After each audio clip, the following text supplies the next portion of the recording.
Well, hello everybody, and welcome back to G-Bear's Off-Grid Ways, a homestead in the desert. And here we are on the 29th of April, 2021, and I've been doing a lot of work today.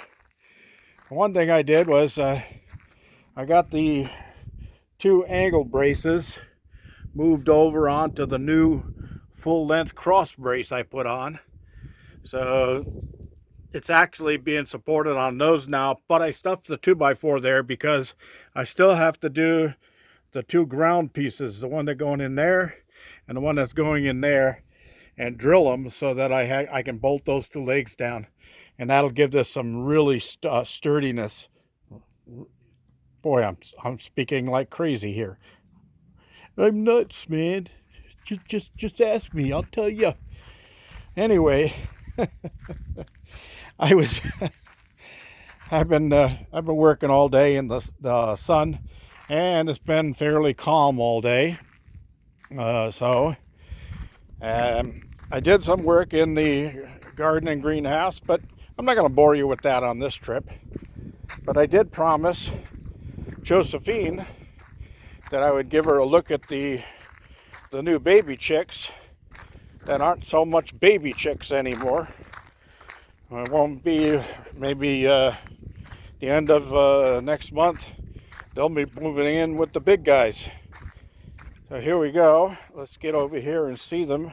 Oh, they come running when they hear me. There they are. Well, let me go around the other side and get my shadow out of there so you can see them better. All right. The reason they come running when they hear me is because I'll come out and toss them some bread or some corn or something like that for treats during the day. That's Angel. She's the big one, and these guys are really getting active. But you can still see that they're still young and they're babies, so they like to play. But they're getting big. Yep, 6 of them. Going to be moving in over there. Now for the bigger girls, the ones that are having some feather problems, to understand that has to do with the roosters mating with them and getting a little rough. So I bought some spray and sprayed it on them today. They didn't really like that too much, but it's supposed to help make that all grow back. I'll have to apply it again tomorrow, and then the next day, and then the next day. You got to do it every day for about a week, and then you'll see the feathers starting to come back in. So anyway, got them all done, and I'm going to take you up and show you the other metal work I've been doing. We got a long walk here, so bear with me, pun intended. No, I'm wearing clothes. All right. So a breeze is starting to pick up now. This is the way April weather is supposed to be. Low 80s, beautiful sunshine, calm during the day, and then, oops, sorry, I got a couple of double deuce casings laying out here and need to pick up. All right, so we're going in here. And why are we going in here? Well, I made the first of the tire rim hose racks that's going to hold one of my hoses. And I used that strut, the electrical strut, the piece I had left over. So I will be driving that in with that new tool I made. And I welded it on underneath so the hose sticks out on this side and you don't stub your toe on the rail when you come up to get the hose. I wanted the rail a little further, or the pole a little further away from where the hose hangs. So this one's ready to go. Now this one is going to be different because I'm going to mount this one on my microwave antenna over there for my cell phone. I'll put this right at the base to hold that big long hose that I use for watering the mulberries. And what I'm going to do is I'm going to cut a notch in here so that this piece fits down inside of it. And then I'll tack weld it on both sides, and then while it's hot, I'll tap this down with a hammer till it touches there, and then I'll weld it underneath there. And then I'll dress this all up with the wire wheel and get it all clean, and I'll paint it like I did the other one. And I painted the part where the hose goes white because I didn't want it getting too hot out here in the hot summer.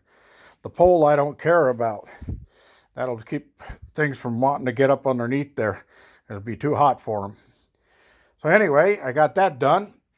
And then next I found somebody had given me this railroad plate.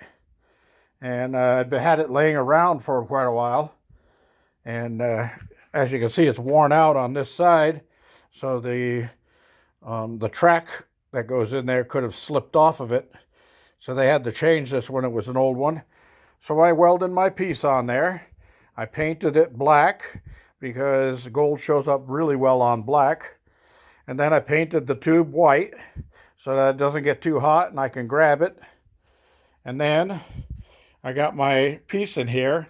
I had drilled this yesterday and tapped it, and I screwed this down inside. Now that screw goes down probably 2.5 inches into the unit. So what you do is you grab this by the handle and you pull up on it, and that's heavy. And you'll see another black line right there. So when you see that black line, you can just let it go. I'm not going to go from that height, but I'll go from here, and you'll see how heavy this thing is. Yeah, it's got some weight. So when it's up that full height and it comes down, there's a rock under there. It's going to crush it. It's not going to completely pulverize it into dust with one slam. You might have to do that a few times. So I might end up having to put a D-shaped handle on here. I'll weld it on so that I can hold that. I can also use it to start and tighten the threads when I thread it in there. And it'll also make it easier to carry. I can take this out, carry it in one hand, and carry the base in the other hand. Then I can take it apart and put it in my ore cart, because my ore cart will be carrying that thing the most of the time. I'm not going to be hauling it around by hand. It'll be in the ore cart. So, speaking of the ore cart, look what's on the ore cart. Yep, I got the canopy rails. I made the brackets and welded them on, and then bolted them or screwed them onto the cart. Then I got these two little bars, and next time I'm out here with the welder, when I bring the welder outside, I'll put a little tack on this one right here and that one there. I don't want the backs anchored. Why? Because this tailgate right here actually is hinged and will drop down. So if these will pull out right here, then I can still drop the tailgate down. It makes things easier. Cool, huh? So now I gotta get me, I'm thinking of using like a painter's tarp, and I'll set it up on here, find somebody to do some of the sewing for me, so it looks like a covered wagon type thing. And just have a loop on the back and the front with a piece of cotton rope going through it that I can pull tight, and it'll close it around it. Then I've got these eye bolts on the sides here. So on the sides of it, I want to have little sewed on tabs that will fit around that, and then I can take one of the pieces of tassel that's hanging off of it, stick it through here and tie it down in place so the wind won't blow it off when it's windy out and I'm hauling the thing. So I got to clean the inside of it out and get it ready. And yeah, I got used oil. That's from my used oil burner, which I've still got to put together, but priorities first, right?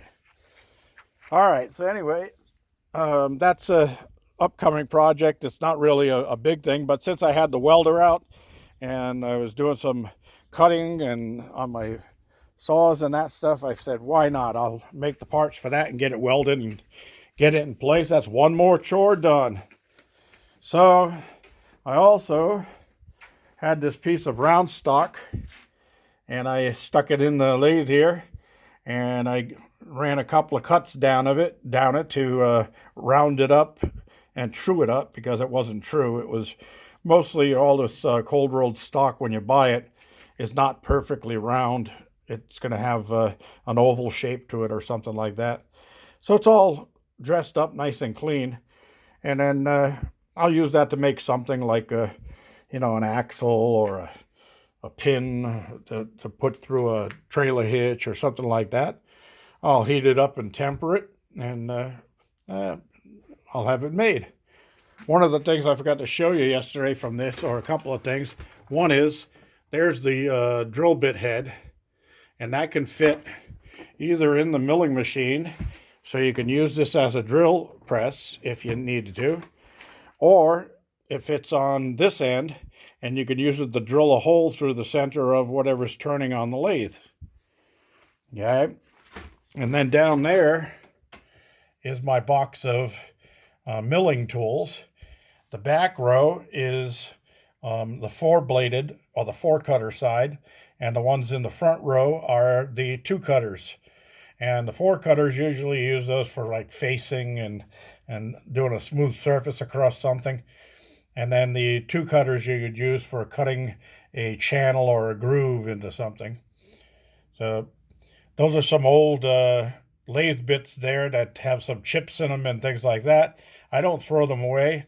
When I get a chance, I regrind them into a different shape, and then I can use those for cutting different shapes. Like I'll round, see, you got this one here, it's got a point on it.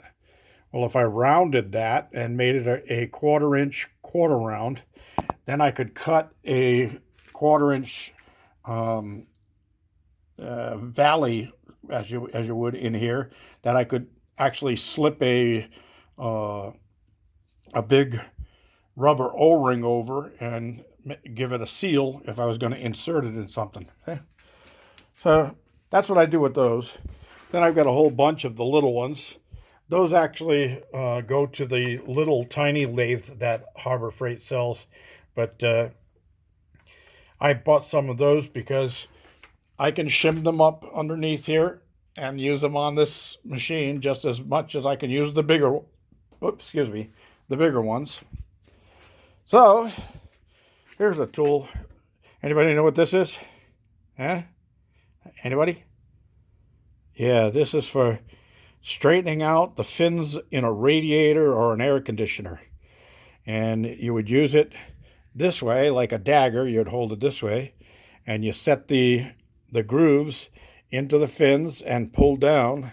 And if they got dents in them or so, and they were hit by something, you could straighten that out and let the air flow. Cool, huh? Somebody around here is a tool addict. You know what I mean? All right, everybody, that's all I have for today. Just wanted to catch you up to what was going on, and we're moving along. It's supposed to be a nice weekend with some really good weather, so I'll see if I can't get some things done.